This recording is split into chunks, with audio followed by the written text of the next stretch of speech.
আসসালামু আলাইকুম। আমি তোমাদের সাথে আছি শাওন। আমি ঢাকা মেডিকেল কলেজে 4th ইয়ারে আছি। তো তোমাদের আজকে আলোচনা করব তোমাদের সাথে, সেটা হচ্ছে জীবকোষ এবং টিস্যু নিয়ে। তো আমাদের জানতে হবে যে জীবের কোষ জিনিসটা কি, জীবের কোষ জিনিসটা কি আর টিস্যু জিনিসটা কি। আচ্ছা, আমরা আসো দেখি। দেখো, প্রথমে দেখি যে কোষ কি।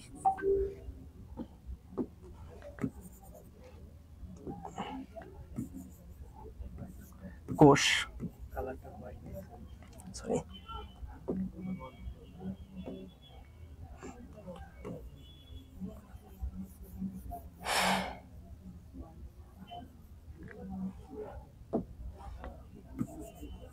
প্রথমে আসবো কি কোষ, তারপরে কি পড়বো টিস্যু।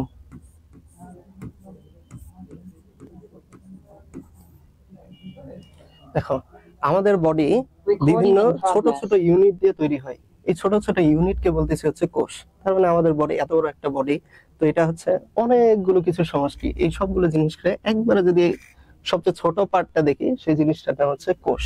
সেই জিনিসটার নাম কি? কোষ। আরবার আচ্ছা, আর হ্যাঁ ইন্ট্রোডিউস। আচ্ছা, তারপর হচ্ছে টিস্যু জিনিসটা কি। টিস্যু হচ্ছে যে এক বা একাধিক কোষ, মানে অনেকগুলো কোষ যদি একটা নির্দিষ্ট উৎস থেকে তৈরি হয়। কি বললাম? একটা নির্দিষ্ট উৎস থেকে তৈরি হয়, একটা নির্দিষ্ট উৎস থেকে তৈরি হয় এবং একই কাজ করে। এবং কি করে? একই কাজ করে। তার মানে একটা নির্দিষ্ট জায়গা থেকে উৎপন্ন কোষ যখন সম্মিলিতভাবে একই কাজ করে, নির্দিষ্ট জায়গা থেকে উৎপন্ন কোষ যখন সম্মিলিতভাবে একটা কাজ করে, তখন সেটাকে বলতেছি আমরা কি? টিস্যু। তাহলে টিস্যু যদি সংজ্ঞায় আমরা বলি যে টিস্যু কি, যে একই উৎস থেকে উৎপন্ন এবং তাদের কাজ যদি একই হয়, এইরকম জিনিসগুলোকে বলতেছি আমরা টিস্যু। আচ্ছা, এখন বলবা ভাই টিস্যু জিনিসটা হচ্ছে কি কি আছে আমাদের বডিতে? আমাদের বডিতে টোটাল হচ্ছে 4 ধরনের টিস্যু থাকে, মানে প্রাণী দেহে টোটাল 4 ধরনের টিস্যু থাকে।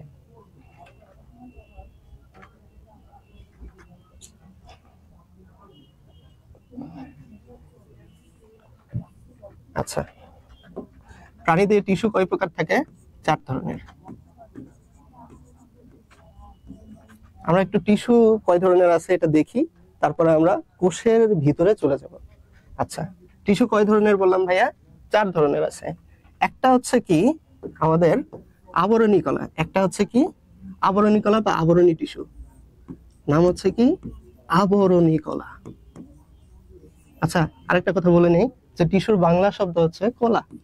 টিস্যুর বাংলা শব্দ কি রে? কলা ভাইয়া, কলা। টিস্যুর বাংলা হচ্ছে কলা। একটা হচ্ছে কি আবরণী কলা, দ্বিতীয় হচ্ছে যোজক কলা, দ্বিতীয় হচ্ছে কি যোজক কলা, দ্বিতীয় কি বললাম ভাইয়া? যোজক কলা।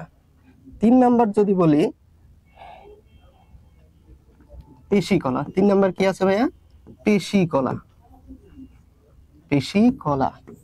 3 নাম্বার কি বললাম ভাইয়া? পেশি কলা। আরেকটা আছে কি স্নায়ু কলা। আরেকটা কি আছে? স্নায়ু কলা। স্নায়ু কলা। তো আমরা যদি হচ্ছে টিস্যুকে আমাদের বডিতে ভাগ করি, তাহলে আমরা এই 4টার মধ্যে ভাগ করতে পারি, তাই না? আচ্ছা, প্রথমটা হচ্ছে আবরণী কলা। ভাইয়া নাম শুনে আমরা বুঝতে পারতেছি না যে এইটার কাজ অবশ্যই কোনো কিছু কাভারিং করা। তার মানে এই জিনিসটার কাজ হচ্ছে কভার করে। কি করা? কভার করা। কি করা? To cover something.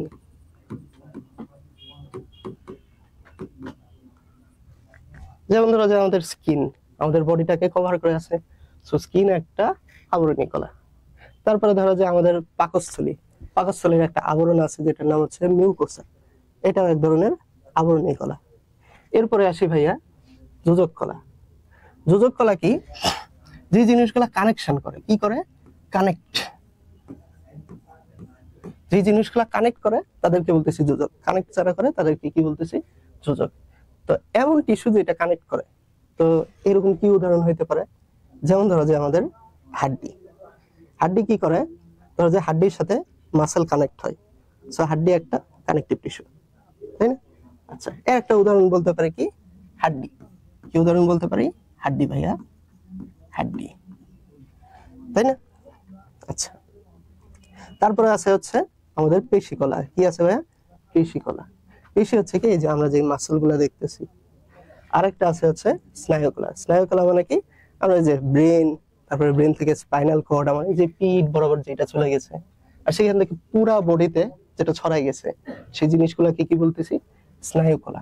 তাহলে একেবারে সহজ ভাষায় যদি বলি, তাহলে টিস্যু কয় প্রকার? 4 প্রকার। একটা হচ্ছে টু কভার সামথিং, এমন কিছু করে, সেগুলোকে বলা হয় কি? আবরণী কলা।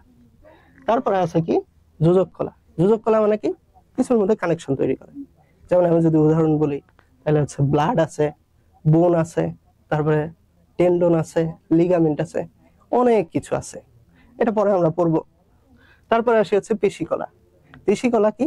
যেগুলো হচ্ছে কন্ট্যাক্ট করতে পারে, মানে ধরা যায় আমার এই হাত, এই হাতটার এই যে বাইসেপস মাসল, এটা কন্ট্যাক্ট করতে পারে, তাই না?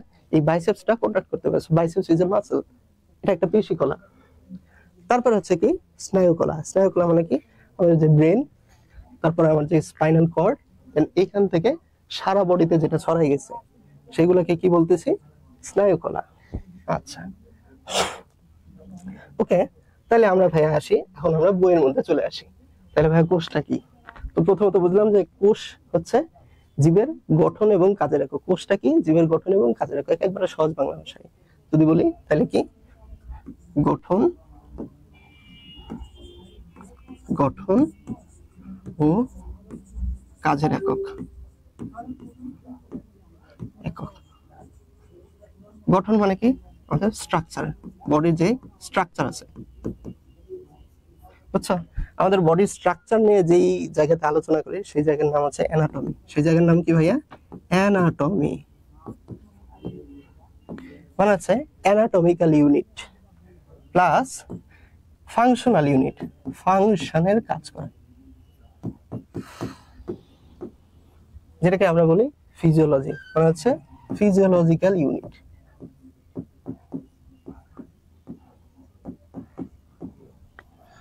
Physiological unit. এখন ভাইয়া এত কিছু তোমাদের ধরো যে এরকম ডিপলি নিচের গুলো এলাবোরেটিভলি জানার দরকার নেই। তোমাদের জন্য পড়তে হবে কি? তোমাদের জন্য পড়তে হবে শুধুমাত্র এই পার্টটা, যে গঠন এবং কাজের একক হচ্ছে কোষ।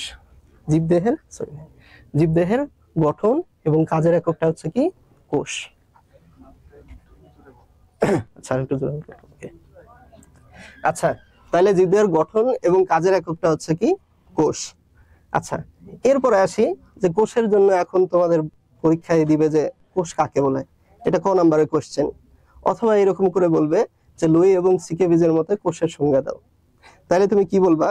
যে তোমাদের বইতে এরকম করে লেখা আছে, দেখো, যে বৈষম্য ভেদ্য পর্দা দ্বারা আবৃত। কি বলা আছে?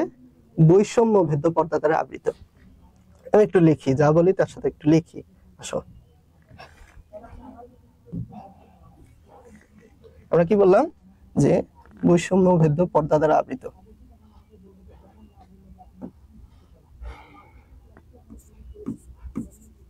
আচ্ছা, আমি তোমাদের বইতেই দেখাই বৈষম্য। আচ্ছা, সমস্যা নেই। বৈষম্য ভেদ্য পর্দা, কি বললাম? বৈষম্য ভেদ্য পর্দা দ্বারা আবৃত। তারপরে কি বললাম? জীবজ ক্রিয়াকলাপের একক। জীবজ ক্রিয়াকলাপের একক, ক্রিয়াকলাপ তার একক, যেটা কি করতে পারে? অন্য কোনো সজীব মাধ্যম ছাড়া কি করতে পারে? অন্য কোনো সজীব মাধ্যম ছাড়া, অন্য কোনো সজীব মাধ্যম ছাড়া, সজীব মাধ্যম ছাড়া কি করতে পারে? নিজের রেপ্লিকা তৈরি করতে পারে, নিজের প্রতিরূপ তৈরি করতে পারে, প্রতিরূপ করতে পারে, তাইলে 1969 সালে লুই এবং সিকেবিজ নামের দুইজন বিজ্ঞানী এই সংজ্ঞাটা দিলেন যে বৈষম্য ভেদ্য পর্দা দ্বারা আবৃত জীবজ ক্রিয়াকলাপের একক, বলতেছি জীবজ ক্রিয়াকলাপের একক যা অন্য কোনো মাধ্যমকে ব্যতি রেখে নিজের প্রতিরূপ করতে পারে। এখন ভাইয়া বৈষম্য ভেদ্য পর্দা জিনিসটা কি? বৈষম্য ভেদ্য পর্দা যদি আমি ইংলিশ বলি সেটা হচ্ছে সেমি পারমিয়েবল মেমব্রেন। কি বললাম? Semi permeable membrane, semi permeable, semi permeable একটা মেমব্রেন। দেখো নামের মধ্যে কিন্তু পরিচয় আছে। সেমি মানে হচ্ছে হাফ বা অর্ধেক, পারমিয়েবল মানে ভেদ্যতা, তার মানে তার ভেদ্যতা হচ্ছে অর্ধেক। কিরকম? যে একটা আবরণ যদি শুধুমাত্র পানি এবং তাতে দ্রবীভূত খনিজ পদার্থ পাস করাইতে পারে, খনিজ পদার্থ কি হইতে পারে? যেমন ধরো যে সোডিয়াম ক্লোরাইড, লবণ, এটা হইতে পারে, এইরকম জিনিস পাস করাইতে পারে, কিন্তু বড় কোনো জিনিস পাস করাইতে পারে না। যেমন হচ্ছে প্রোটিন, যেমন হচ্ছে কি প্রোটিনটাকে পাস করাইতে পারে না। যেমন কিসে পাস করাইতে পারে না? প্রোটিন। তাদেরকেই বলা হয় বৈষম্যভেদ্য পর্দা। মানে কি? যারা হচ্ছে বড় বড় জিনিসে পাস করতে দেয় না, ছোট ছোট জিনিস যেটা পানির সাথে একেবারে আলাদাই করা যায় না বা ক্রিস্টাল টাইপের থাকে, সেই জিনিসগুলোকে আমরা বলতেছি হচ্ছে সেমি পারমিয়েবল মেমব্রেন। বুঝতে পারছি? আচ্ছা, এরপরে আমরা বইতে একটু দেখে নেই যে কি আছে। দেখো তোমরা এই যে এখানে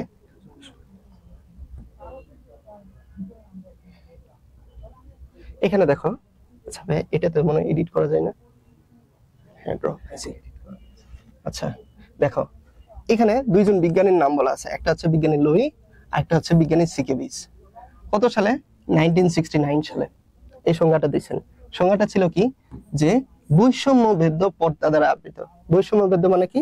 যেটা হচ্ছে সেমি পারমিয়েবল, যেটা দিয়ে শুধুমাত্র ফ্লুইড পাস করতে পারে বা ওয়াটার উইথ ইটস ইলেকট্রোলাইট, যেমন হচ্ছে সোডিয়াম ক্লোরাইড, এটা পাস করতে পারে। বৈষম্য ভেদ্য পর্দা দ্বারা আবৃত, এমন একটা পর্দা দ্বারা আবৃত যেটা হচ্ছে কি জীবের কাজের একক, মানে জীবের ক্রিয়াকলাপের একক, তাই না? যেটা অন্য কোনো সজীব মাধ্যম বা অন্য কোনো কোষকে ছাড়া, অন্য কোনো কোষকে, যে কোষের সংজ্ঞাতে যদি কোষ বলি তাহলে তো হবে না, এজন্য আমরা বলতেছি কি সজীব মাধ্যম ছাড়া নিজের রেপ্লিকা তৈরি করতে পারে বা প্রতিরূপ তৈরি করতে পারে, এইরকম জিনিসকে কোষ বলেছেন। তাইলে এইটা আমাদের ক নাম্বারের জন্য কিন্তু খুবই ইম্পর্টেন্ট। এটা যেমনি করে বলছি এমনি করে একেবারে ঠাড়া মুখস্থ করবে, ঠিক আছে না ভাইয়া? ওকে, আচ্ছা তারপরে আমরা দেখবো হচ্ছে কি কোষের প্রকারভেদ। আমরা কি পড়বো? কোষের প্রকারভেদ। দেখো কোষ হইতে পারে দুই ধরনের। কিসের উপর ভিত্তি করে বলতেছি? নিউক্লিয়াসের উপর ভিত্তি করে বলতেছি। কোষ হইতে পারে দুই ধরনের, একটা হচ্ছে আদিকোষী, একটা হচ্ছে কি ভাইয়া আদিকোষী, আরেকটা হচ্ছে কি ভাইয়া প্রকৃত কোষী। আচ্ছা, একটা হচ্ছে কি ভাইয়া আদিকোষী, আরেকটাকে বলতেছি ভাইয়া প্রকৃত কোষী। আচ্ছা ভাইয়া আদিকোষী মানে কি? আদিকোষী মানে হচ্ছে যেই ধরনের জিনিসের, যেই ধরনের কোষের নিউক্লিয়াসটা,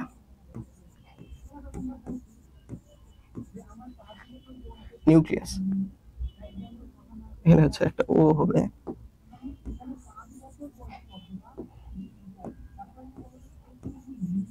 আচ্ছা নিউক্লিয়াসটা যদি সুগঠিত হয়, সুগঠিত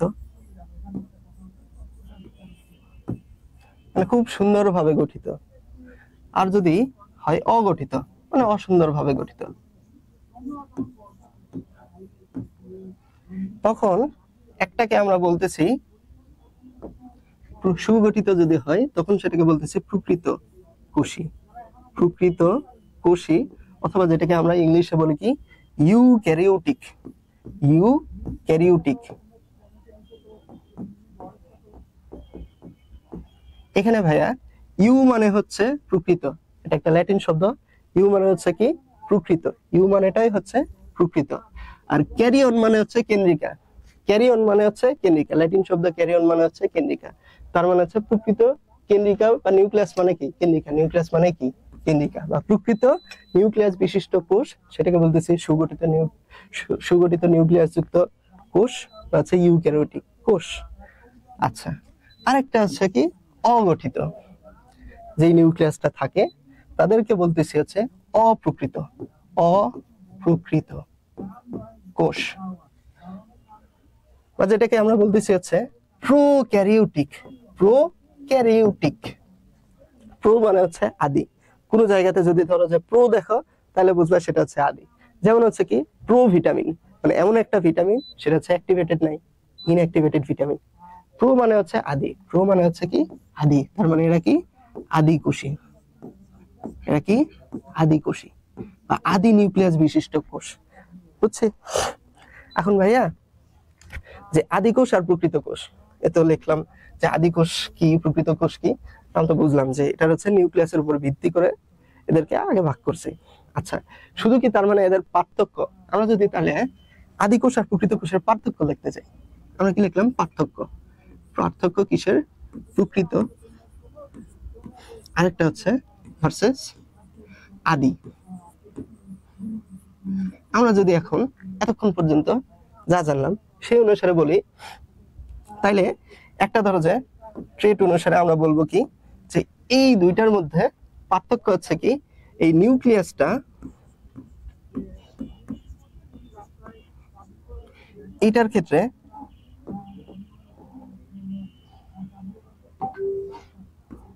সুগঠিত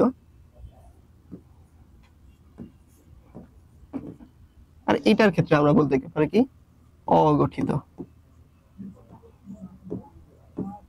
তাই না? প্রথম একটা পার্থক্য হইলো। তারপরে একটা পার্থক্য তোমাদের জন্য খুবই জরুরি, সেইটা হচ্ছে কি রাইবোজোম। কি রাইবোজোম?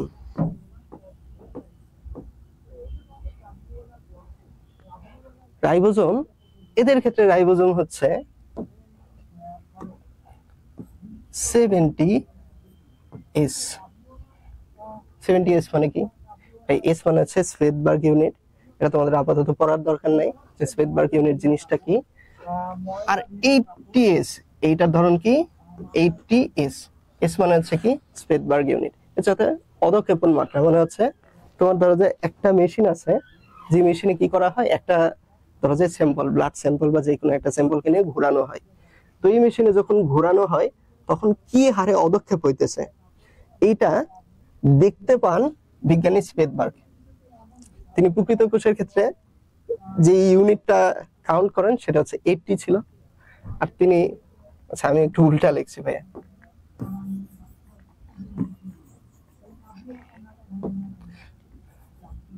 প্রকৃত কোষের মধ্যে যেটা দেখতে পান সেটা হচ্ছে 80S, আর আদি কোষে যেটা দেখতে পান সেটা হচ্ছে 70S, বুঝছি? তার মানে প্রকৃত কোষে 80S আর আদি কোষে থাকে 70S। আচ্ছা ভাইয়া, তারপরে এখন কি করতে হবে? তারপরে আর একটা জিনিস করতে হবে, সেটা হচ্ছে ঝিল্লিবদ্ধ অঙ্গাণু থাকে কি থাকে না। ঝিল্লিবদ্ধ অঙ্গাণু, কি বললাম ভাইয়া? ঝিল্লিবদ্ধ অঙ্গাণু, ঝিল্লিবদ্ধ অঙ্গাণু, তাই? আচ্ছা, প্রশ্ন করছো। আচ্ছা, শায়ান তাফসির কোশ্চেন করছিল ওটা ওটা। আচ্ছা আচ্ছা, শায়ান তাফসির দুইটা কোশ্চেন করছো, একটা হচ্ছে বৈষম্য ভেদ কি, এটা তোমার উত্তরটা আমি দিয়ে দিছি। আরেকটা কোশ্চেন করছো যে সুগঠিত বলতে কি বোঝায় আর পরিপূর্ণ অগঠিত। আচ্ছা, সুগঠিত বলতে কি পরিপূর্ণ আর অগঠিত মানে পরিপূর্ণ না। আচ্ছা, আমি এটাতে একটু পরে যাইতেছি, আমি হচ্ছে তোমার যখন চিত্রটা আঁকাবো তখন তোমার এটা ক্লিয়ার হয়ে যাবে, ঠিক আছে না? আচ্ছা ভাইয়া, শায়ান তাফসির, সরি ভাইয়া তোমার নামটা হয়তো ভুল উচ্চারণ করতেছি, শায়ান তাফসির। আচ্ছা, তো আমি তোমার উত্তরটা দিয়ে দিতেছি, একটু ওয়েট করো। ঝিল্লিবদ্ধ অঙ্গাণু প্রকৃত কোষের মধ্যে থাকে, প্রকৃত কোষের মধ্যে ঝিল্লিবদ্ধ অঙ্গাণু থাকে। বাট আদি কোষের মধ্যে থাকে না, বুঝছি? ঝিল্লিবদ্ধ অঙ্গাণু প্রকৃত কোষের মধ্যে থাকে, আদি কোষের মধ্যে থাকে না। তাহলে দেখো যে তোমাদের একটা ধরো যে সহজ জিনিস, যে ক নাম্বারের একটা কোশ্চেন তোমার দিয়ে দিয়েছি যে কোষ কাকে বলে, ওই যে লুইস ইউকেভিচ 1969 এর সংজ্ঞাটা বলে দিবা। তারপরে একটা কোশ্চেন তোমার দেখাই দিলাম, সেটা হচ্ছে আদি কোষ আর প্রকৃত কোষের মধ্যে পার্থক্য কি। তুমি এই যে আমি যেইভাবে লিখছি না, এই জিনিসগুলো, এই 3টা পয়েন্ট যদি তুমি লিখে দাও তাহলে তোমার নাম্বার দিয়ে দেওয়া হবে। আচ্ছা, তারপরে আমরা আসি যে কোষের গঠনটা কিরকম।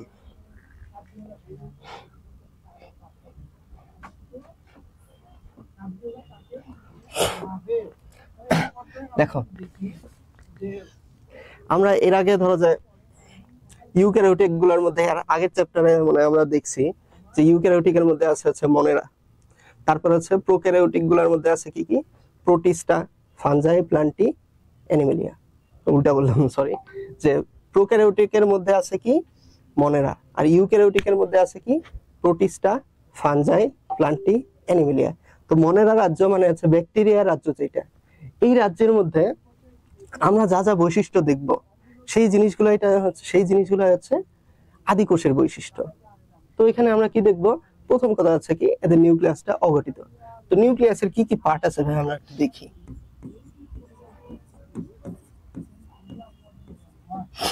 নিউক্লিয়াস যদি এটা প্রকৃত কোষের ক্ষেত্রে হয়, তাইলে প্রথমত আমরা দেখতে পারবো নিউক্লিয়াসের একটা আবরণী থাকে। কি থাকে? একটা আবরণী থাকে। কি থাকে ভাই? একটা আবরণী থাকে, যেটা হচ্ছে দ্বিস্তরী। আমি এটা প্রকৃত কোষের নিউক্লিয়াস আঁকাইতেছি, দ্বিস্তরী আবরণী। হ্যাঁ, আবরণী আমি হচ্ছে পুরো একটা রাউন্ড দিলেও তো পারতাম, কিন্তু না দিয়ে আমি হচ্ছে আবরণীটা এরকম এরকম এরকম gap gap gap gap gap gap, এই গ্যাপগুলো রাখলাম কিসের জন্য?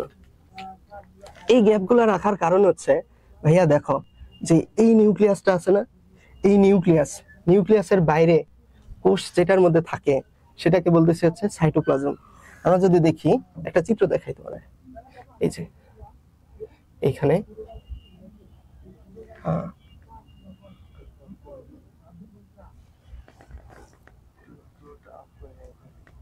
এটা ওকে। দেখো ভাইয়া, একটা হচ্ছে উদ্ভিদ কোষ দেওয়া আছে, আর একটা হচ্ছে প্রাণী কোষ দেওয়া আছে।